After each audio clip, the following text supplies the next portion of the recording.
তৃণমূল বিধায়ক তথা পূর্ব মেদিনীপুরের জেলা পরিষদের সভাধিপতি উত্তম বারিককে আয়কর নোটিশ পাঠালো কেন্দ্রীয় সংস্থা। বেশ কয়েক কোটি টাকা আয়করে গরমিলের অভিযোগ উঠেছে তৃণমূল বিধায়কের বিরুদ্ধে।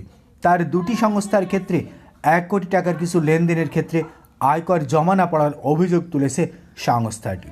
তৃণমূল পরিচালিত পূর্ব মেদিনীপুর জেলা পরিষদের সভাধিপতি তথা পটাশপুরের তৃণমূলের বিধায়ক উত্তম বারিক, এবার তাকে আয়কর নোটিশ পাঠানো হয়েছে। জানা যাচ্ছে তার বিরুদ্ধে রিটার্ন জমা দেওয়ার ক্ষেত্রে গরমিলের অভিযোগ তুলেছে আয়কর দপ্তর।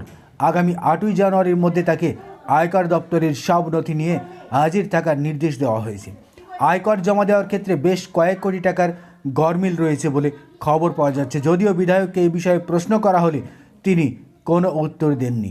তবুও যেহেতু আয়কর চিঠি পাঠিয়েছে, সেই বিষয়েই স্পষ্ট নির্দেশও।